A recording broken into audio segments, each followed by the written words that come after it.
Desastre eleitoral de Javier Milei e vitória contundente do peronismo nas eleições de meio termo na província de Buenos Aires, porque os resultados ficaram muito aquém da expectativa do governo de Milei e aquém da necessidade que ele tem de conseguir maioria no Congresso para melhorar a governabilidade, consolidar as reformas e, se isso não acontece, pode comprometer a continuidade das suas políticas e, até no limite, inviabilizar o seu programa econômico até o fim do mandato.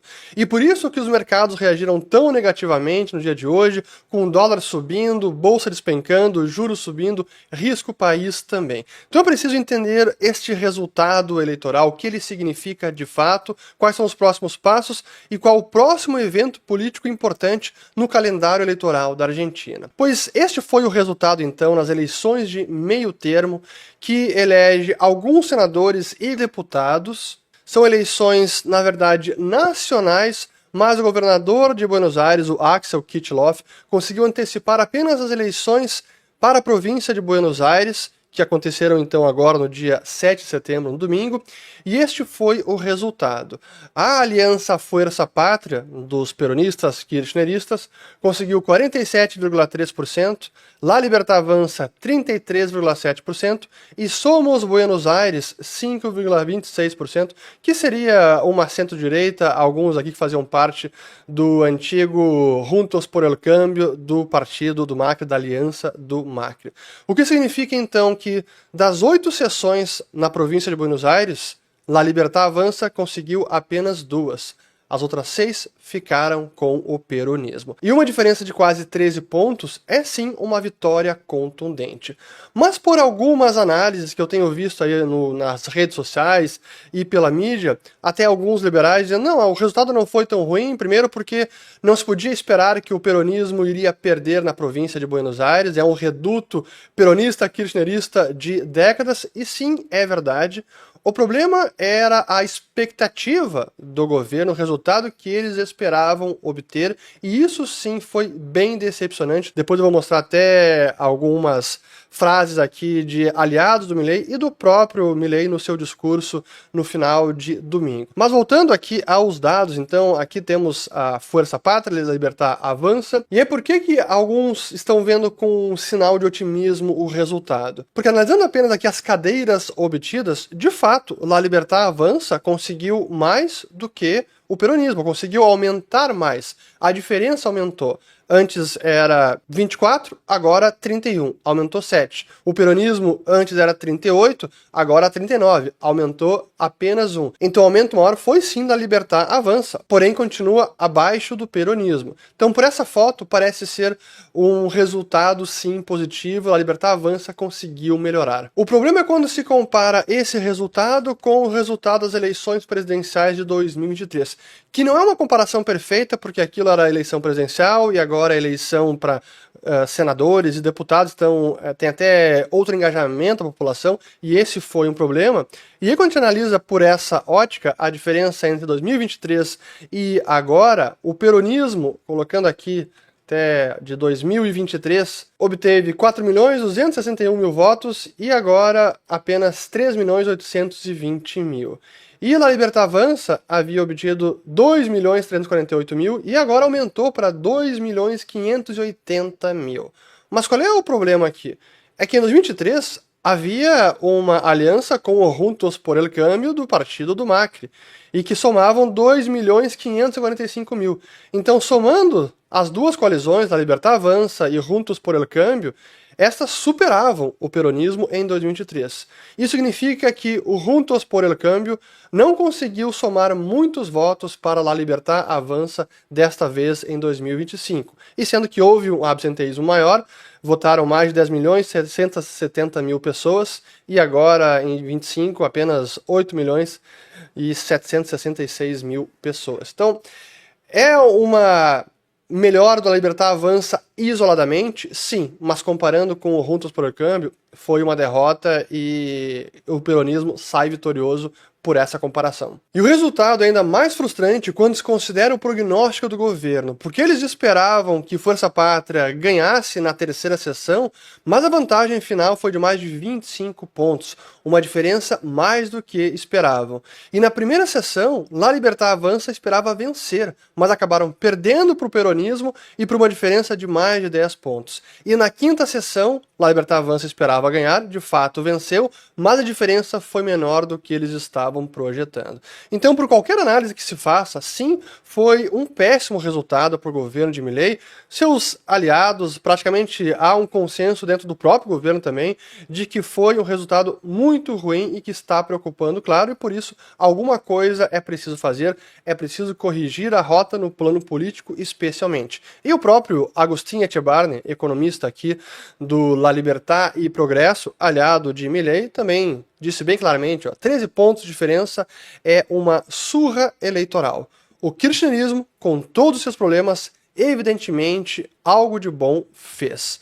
E por conta disso tudo, o próprio Milei veio depois no seu discurso no fim das eleições de ontem e disse o seguinte, eu vou colocar esse trecho porque ele é importante e depois eu analiso as falas completas do discurso de Javier Milei. Então vamos lá. Hay que ser claro, es que, sin ninguna duda, en el plano político, hoy hemos tenido una clara derrota. Y si alguien quiere empezar a reconstruir y salir adelante, lo primero que hay que aceptar son los resultados. Y hoy los resultados no han sido positivos y hemos tenido un revés electoral y hay que aceptarlo. Então, primeiro de tudo, parabéns ao Milei pela sobriedade, pelo pragmatismo, sensatez de reconhecer, sim, foi um resultado nada positivo, temos que reconhecer que isso é ruim, e no plano político foi um revés, não tem como dourar a pílula, então palmas para o Milei em reconhecer o desfecho nada favorável para o governo. E o restante do discurso também foi bastante sensato no sentido de, olha, é preciso corrigir a rota, seguiremos o nosso rumo no programa econômico, com relação a isso não se muda nem 1 milímetro, já vou falar mais sobre isso, mas é preciso reconhecer os erros e mudar e a trabalhar para mudar, porque se a Libertad não avança, é a Argentina que vai retroceder, e com isso é claro que eu concordo. E pelos semblantes dos presentes ali do governo no palco, dá para ver que realmente havia uma decepção generalizada. E claro, com este resultado, os mercados reagiram muito negativamente. Primeiro vou colocar aqui a taxa de juros de um bono da Argentina que vence em 2035, subiu lá para 13%, depois de, ao longo de 24 e 25, ficar relativamente bem, voltou a subir, e é no patamar mais alto desde finalzinho de 2024. Assim como também, aqui vou colocar o outro dado, a queda no índice Merval, hoje, segunda-feira, foi a maior desde 2020, então mais de 13%. Deixa eu colocar agora aqui mais uns dados. Ao risco país também. Chegou a tocar perto de 1.000 pontos. Aqui o registro que eu tenho agora é de 901 pontos. Então está em ascendente o risco país. Ainda não foi o pico lá em abril, quando teve o tarifaço do Trump, e nem o que estava em 2024. Mas a trajetória recente, a tendência sim é de alta e por isso preocupa. E por fim os dados aqui de câmbio. Vamos lá. Câmbio subindo. Chegou a tocar hoje o câmbio oficial mais de 1.436 pesos por dólar. O câmbio cripto aqui, que é o dólar cripto, chegou a subir 1.445, que representa uma alta de 5% em relação ao câmbio de sexta-feira. Agora está em 1.410, então deu uma leve aliviada. Mas as ações, o índice ARGT aqui da Nasdaq, o ETF, Argentina caindo mais de 10%, o Merval, que é em pesos, caindo mais de 12%, a petrolífera YPF caindo 15%, o grupo financeiro Galícia caindo 22%, cara, é surreal, aqui as principais empresas do país hoje caindo bastante, então é uma destruição de valor impressionante. E por que isso, né? O que explica este pessimismo que os investidores estão precificando? É por conta da incerteza sobre o futuro do governo de Milei e da continuação do seu programa de governo. Porque se volta o peronismo, se o fantasma do kirchnerismo, do populismo macroeconômico, se ele volta a assombrar a Argentina e nas eleições de 2027 volta um partido de esquerda, tudo que está fazendo agora de pragmatismo, de ortodoxia, de controle fiscal, de liberalização da economia, desregulação, de abertura comercial, tudo isso se desfaz. É mais gastança, é mais subida de imposto, é mais controle de preço, é exatamente a agenda oposta, e por isso o temor dos investidores e esse cenário hoje de desalento. Mas aí voltando à questão do Milei, assim, o que é possível corrigir? Porque ele falou que tem que ser corrigido especialmente no plano político, eu vou deixar essa para depois, mas no plano econômico, o que deveria ser mudado? No que tange à questão fiscal, deve perseverar no fiscal. Aí não tem nada de mudar, não há rota para mudar. Na questão monetária e cambial, é preciso sim melhorar. Como eu falei no outro vídeo, há uma confusão na comunicação, não está claro os diferentes papéis, até os próprios objetivos do governo estão perseguindo uma meta de inflação, uma meta de câmbio, uma meta de juros, agregados monetários. Há sim certa confusão, eles estão se enrolando na condução da política monetária e política cambial. Quem executa a política cambial é o Banco Central, é o Tesouro, que passou a vender reservas. Então aí há um problema de comunicação e de execução da política monetária e cambial. Então é preciso aí melhorar. E até aproveitando, porque houve um tweet do ministro da Fazenda, o Luiz Caputo, que disse aqui o seguinte, ó: ontem à noite, nada vai cambiar em lo econômico, nem em lo fiscal, nem em lo monetário, nem em lo cambiário. Um abraço a todos.